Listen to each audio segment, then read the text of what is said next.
Welcome to today's webinar. At first, I wish all of you a good start in the new year, healthy and success and so on. Today we present the first webinar for this year.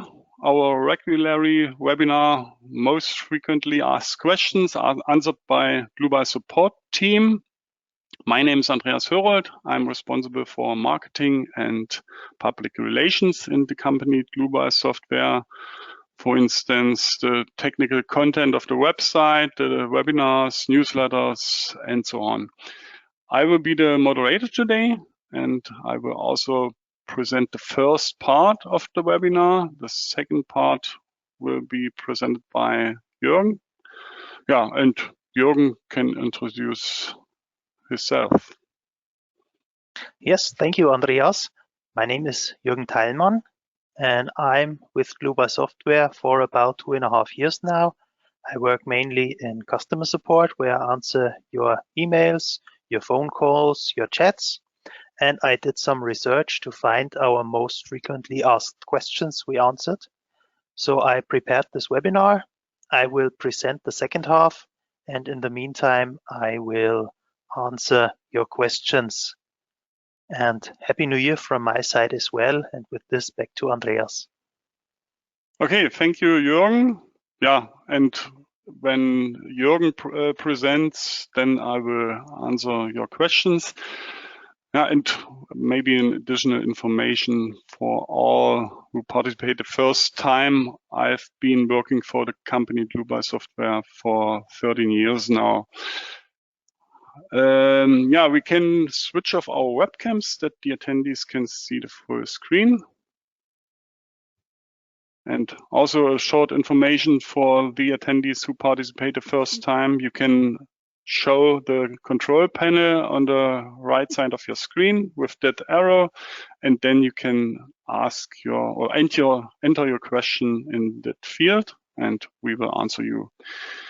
You can also watch the full webinar and afterwards write us an email to info@dlubal.com. That's the other possibility. Okay, then I turn to the program, and that's the first model. And the first question is, when I start the steel design in the serviceability limit state, I get an error message that the member sets have incompatible local system of internal members. What does that mean, and what should I do? At first, I would like to show you the warning message. It's also valid for other materials, also for the serviceability design for timber or aluminium constructions. So I switch here at the bottom in the table steel design. I run the steel design and get this plausibility check warning. Steel design member sets number 1 and 2 has incompatible local systems of inside members. I can press that button, switch access systems, then the program corrects that automatically, but I would like to do it manually that you can see what the program do with clicking that button. So at first I show you the local access systems of the members. Left at the bottom, I turn to the navigator display, and above you can see the members, and I check the member access systems. So now you can see the different member access systems. The access in that direction should be, or the reason for that direction should be that the model was created, or the left half of the model was created and then mirrored. I suppose that's the reason. And the steel design, or you can get problems in the steel design, at least for the serviceability limit state design, when such opposite directions in the member access system occurs. So that's the member set at the bottom, and that's the member set on the top. When I, you can see the direction, that arrow when you click with the mouse here or move the mouse in that line. I can double click it to open the member set or the settings for the member set, or I can turn to the navigator data, then member sets, and I can double click on one. That's the other possibility.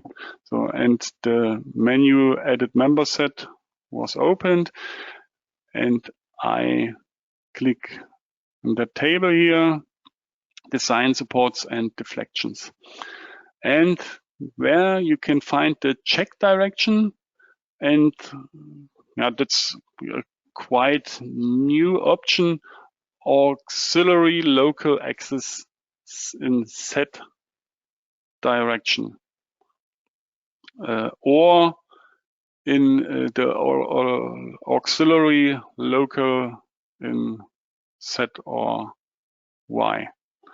For in that case, for the serviceability limit state design, the local axis set is sufficient. Okay, and I can do that also for the second member, but I can also select both and do it for both in one step. Okay. So, and how you can display this auxiliary axis system in the navigator display, I can uncheck this and check the member auxiliary axis systems. And now it's correct for the serviceability limit state. Those are help axes. So, and now I can run the steel design calculation. I turn to the navigator results, ratio envelope. I would like to show only the serviceability limit state. And you can see the program considers the full member length here. Okay, that's a help or auxiliary axis system. So then we turn to the next model and the next question. That's a wall, a masonry wall with an opening. And the question is, how can I set user-defined points for evaluating results on surfaces?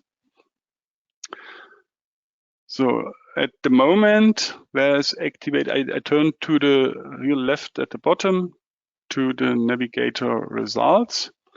And you can see now the values and surfaces on grid points are selected. I can switch between grid points and FE mesh points. And you can see now where are more values because the FE mesh size is smaller than the grid. So I turn to the mesh settings, and you can see the mesh size is 20 centimeters. And that's why you get a value every 20 centimeter. So, and when I select the grid points, I can double click on the surface and take a look at the grid. And you can see the grid is half a meter. And that's why we get a value every 50 centimeter. I uncheck this and set manually such a such a point, a result point. Where you can find that? Here under types for surfaces, you can see the additional surface result points, and you can find also the button above here. I show you both possibilities. First, I do a right click with the mouse and check new additional surface result point. So then I select any point. The surface number is detected automatically. You can see that right above. I create a new point on that side, press OK, and you can see the both results. And the same workflow is with the button above. I can set the different additional surface result points. Okay, so that should be also all for that model. I turn to the third model. And the question is, can I increase the loading gradually in RFEM 6? Yeah, that's possible. A cube was created that is just in balance between vertical and horizontal load when the loading is shown. Now you can see load case number 1, vertical load, 10 kilonewton per square meter. And the second load case is the horizontal load, also with 10 kilonewton per square meter.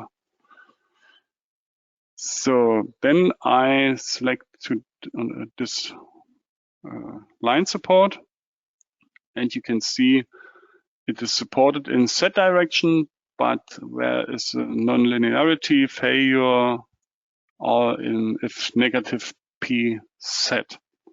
You can also click the edit button. Now you can see this nonlinearity. The cube can be lifted up when the horizontal load is too large. And we would like to simulate that. How can you do that? So I turn to the load case and combinations. I select any load case. Now you can see load case number 1, no action category. Load case 2, the horizontal load. And the two load cases are combined without any factor in the load combination. Yeah, and to increase the load, you need the structure stability add-on.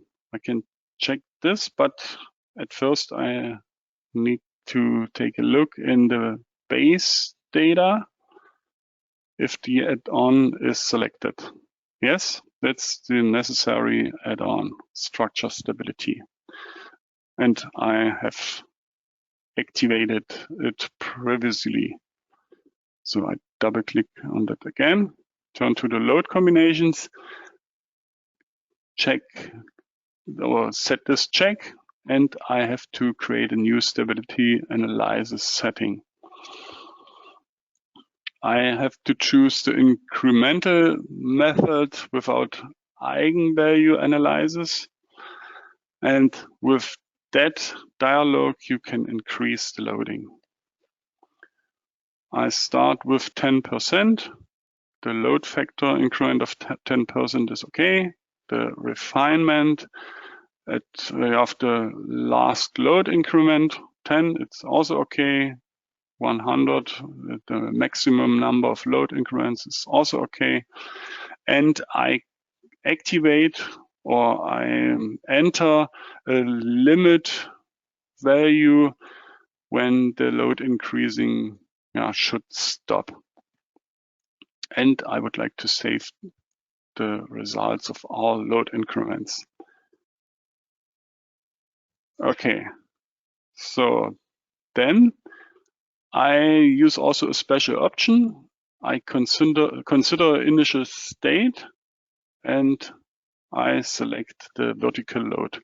We would like to increase only the horizontal load. So that's all with the settings. I calculate all. At first there's the statical analysis and then the stability analysis. And you can see the load will be increased until a load factor 1.01. Okay, now let's animate this. I switch to the incremental stability analysis, start with 10%. Just also take a look at the support reactions. When I increased or changed the load increment, as higher the load increment is, as higher is also that support reaction, and that support reaction is lower. So, and when I switch to 100%, where there's no support reaction and that line support, and when I increase the load to 101%, the cube is lifted up. We also present the webinar about buckling analysis, where we use this function, and this function can be used also for our stability analysis. That you can increase the load until the system collapses. At the end, I would like to show you the result or the calculation diagram. In the navigator data, you can find the calculation diagrams. So I switch to the increment stability analysis. Increment is okay, maximum deformation, and no, I used the load factor, that's better. Okay, and you can see when I at 100%, load factor 1, there's no deformation, but then higher than 100%, then we get a deformation. And you can print that graphic in the printout report or directly as you want. Okay, that should be all from my side. And I hand over the screen to Jürgen, and he can continue with the third question. Yes, thank you, Andreas, so far. I will need a second to choose the correct monitor. So you should be able to see my screen. Yes. Okay, just didn't show me, but okay, good. So I start with the first model of me, the fourth of the day. It's a topic about concrete, and the question is, according to Eurocode 2, I can reduce the support moment of a continuous beam. How do I consider this in RFEM 6? So what I have here is a continuous concrete beam. I just use my display navigator to hide our reinforcement, and I switch to the wireframe model as well. So we have this calculated beam, and in the navigator results, you can see on the design checks on members, I go to the ultimate limit state and just open this up. Oops, the wrong one here. You can see that I have displayed the internal forces for the bending moment for the design of this beam, and you can see the support moment over the right nodal support. It's very narrow and a high value. At the moment, this design check is fulfilled, but in many cases, because of this peak and the design check is not fulfilled. So people keep asking the question I just read, and they cite from Eurocode 2, saying regardless of the method of analysis used, where a beam or a slab is continuous over a support, the design support may be reduced by an amount of delta MED. So this 96.11 kilonewton meters can be reduced according to the standard we are using here. Okay, to do this, the check, this reduction is implemented in RFEM 6. But to use this reduction, it is mandatory to have design supports. So what are design supports? I go to the display navigator and activate the types for members. And for every member, you can define these design supports, these pink blocks. And you can edit them directly via double-clicking on them. There you have this concrete type of design support with a support in the local Z-axis as well as the local Y-axis. You can edit the width and depth of these design supports. Let's say we have 40 centimeters of width, and the depth may be just adjusted to the width of my beam. You can also toggle between a monolithic connection. You can see the bitmap on the right-hand side of the dialog, or you can uncheck the monolithic connection. I just leave it like it is. And to assign this design support to that certain node, you can do this within the member dialog. So I double-click on the member itself. And from all our tabs we have for our concrete design add-on, I go to the one most on the right where it says design supports. And you can see the design support for the start node of the member and for the end node of the member. And the one I showed you is on this intermediate node. We have a table for this. So this is node number 3 and our design support number 2, which is the one I've showed you. You can also say, I want to edit this to maybe change something.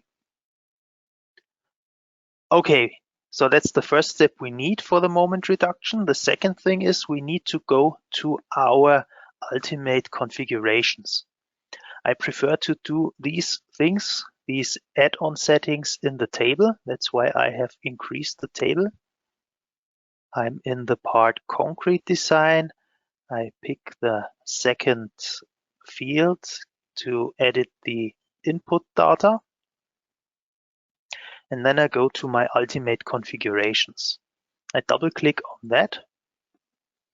And for members in our case, because we have a member, you can see that field reductions of internal forces in Z direction. And there we have different options. And now I choose reduction of the moment or dimensioning for moments at the face of some further explanation.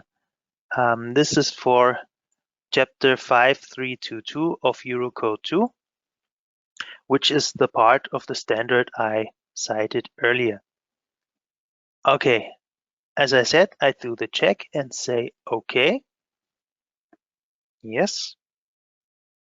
And then I will do my concrete design again by starting the calculation.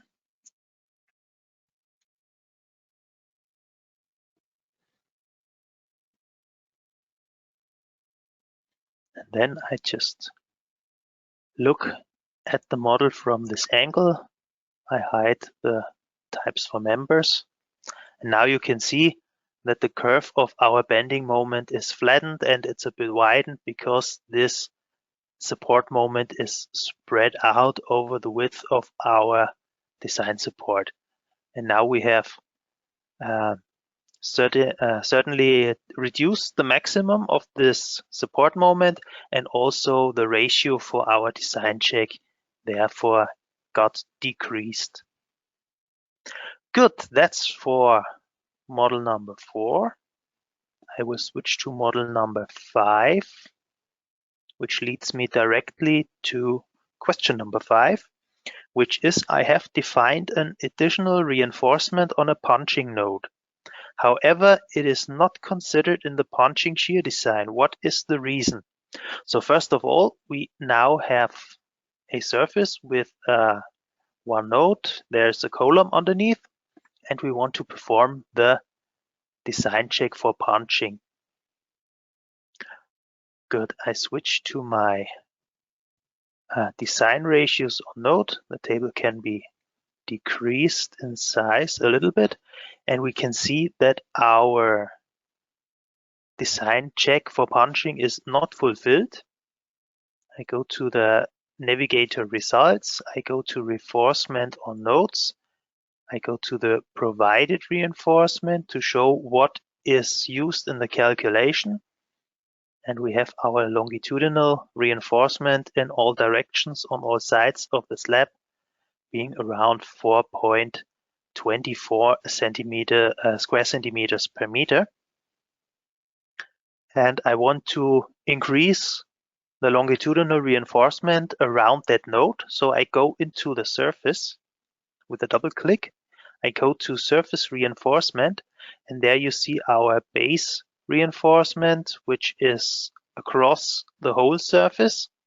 And now I want to add an additional reinforcement. So I do this by clicking on this. I do it again on this button with the star to make a new reinforcement, not on the whole surface, but via a free rectangle. I leave this material, make it a rebar, make it a smaller rebar, just an 8mm every 10 centimeters, just to have a little bit of an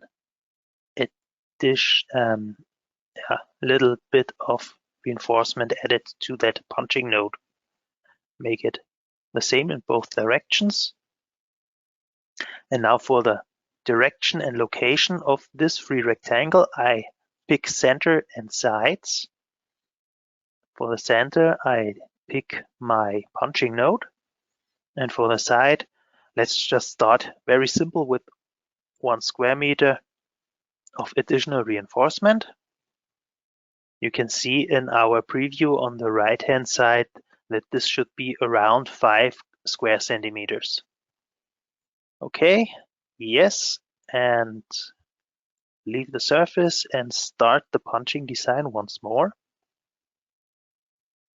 Then you can see that nothing has changed. The design check is not fulfilled and the provided reinforcement stays at 4.24 square centimeters.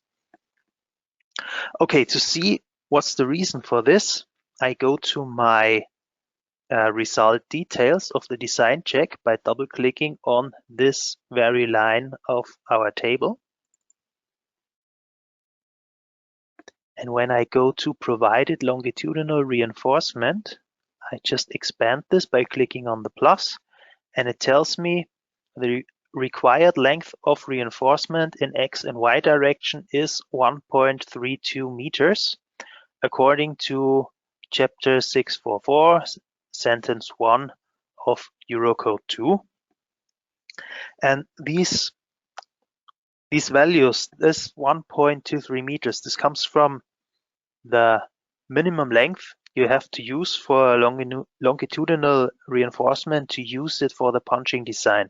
And this should be at least 6 times the usable thickness of the slab plus 1 time the diameter of the column beneath it. So this calculates to a sum of 1.32 meters. You remember I have only used 1 meter, therefore this extra reinforcement cannot be used. So I now know the mistake I have made. I go back to the surface and extend this free rectangular reinforcement by editing it, going to direction and location, and let's give just a little bit extra 1.32 was the minimum. I say I use 1.35 meters. Okay, yes. Okay, and I do the punching design once more. And then you can see it's almost fulfilled. And now the longitudinal reinforcement provided is at about 10.26 square centimeters. So this is just okay. Good. Another point I want to say here when I show the FE mesh, that I used a rather fine mesh to calculate the slab, because when I now edit the mesh settings, make this a really coarse mesh with 1 meter of element length. I go to the calculation once more. That it might be that you have used the correct minimum length for your additional reinforcement, but it's not considered in the design check. So this is something you need to consider, like in every other FE analysis, to keep the mesh as coarse as possible, but still as fine as necessary. Okay, good. To our final model of today. And this is something I have to do a little bit more for the theoretical background. The question is, in a multi-surface system, I use line releases to achieve a lifting off of the surface from a grillage. Unfortunately, the surfaces get stuck in a single location. How can I avoid this? So at first I show you the model I have here. Just hide my results, go to the solid model. So we have this wooden grillage, and there are surfaces intermediate. And now what I want to do is add a behavior where I have, go back to the wireframe, where I have an uplifting force and I have another load case of a downwards force. It's the same in magnitude, but only different directions. And I want a behavior where this result is correct for the downwards forces, so that the surfaces lay on top of the grillage. And when I have the uplifting forces, I want the surface only to be connected to the outer frame of my wood members, to have them lift off at these intermediate members. And I want to do this by using a line release. So I just model it so you can easier see the question behind this. I go to my special objects in this case, where we have all the releases. I find the line release, do a right click, and create a new line release. Okay, I want to release. Let's start from the first beam, make this one. Okay, and I want to release the surfaces around it. So these two. And now if I say okay, we'll get an error message because I haven't created a line release type right now. So I will do this here. And this is a release condition I set here. Make a release condition in z-axis, but with a non-linearity. And this should be failure if Vz is positive.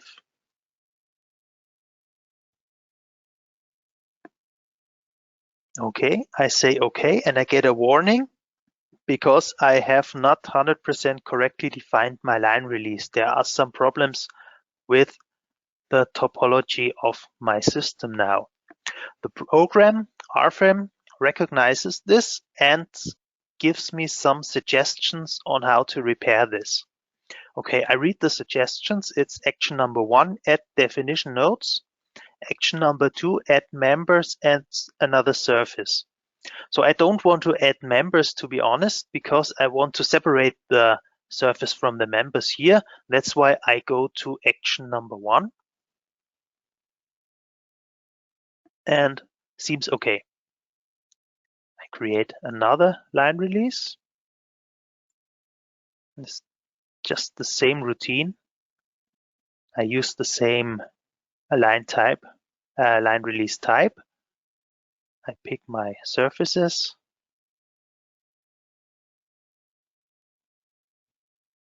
Get the same warning, do the same action. Then when you do the same things again and again, I guess you know that by now, but just if someone hasn't heard by now, when I hit enter, I come directly to the last dialog I had before. So this is some trick to speed up your modeling.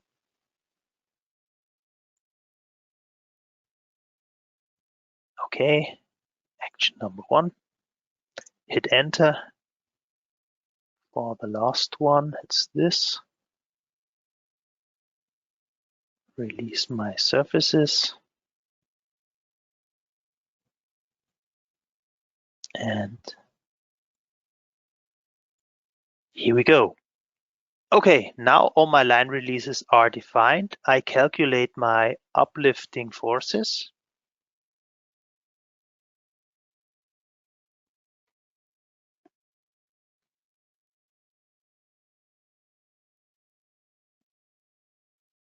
And this is now exactly what we had in the question I've read out before, that the system gets stuck in this very one node. All the other parts of the lines lift off as I intended it. And I just have the problem with this inner node. I just hide my results.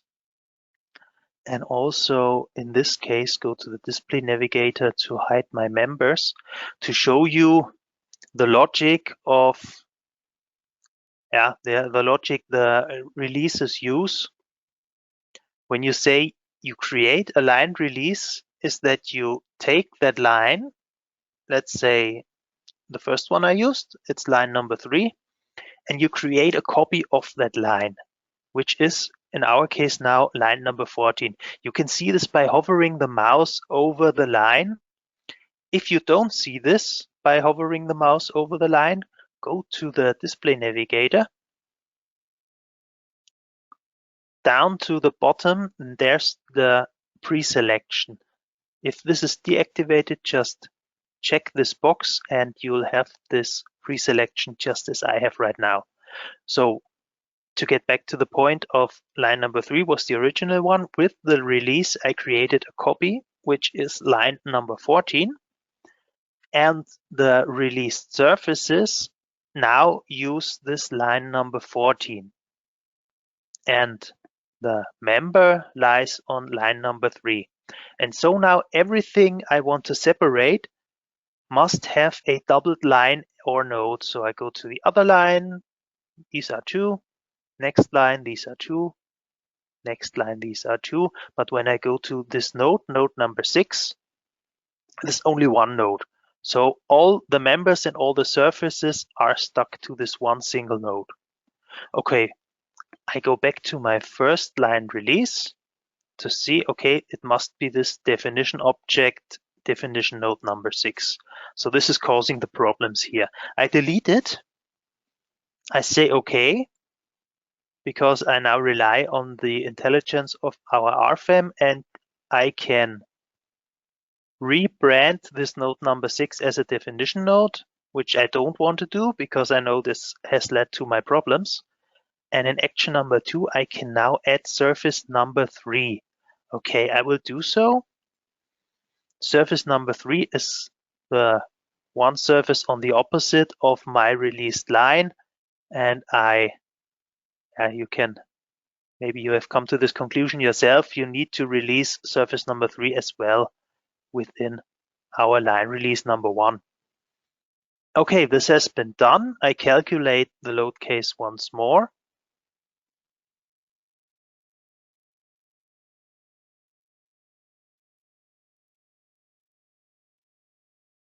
And now look at that, we have the result I intended.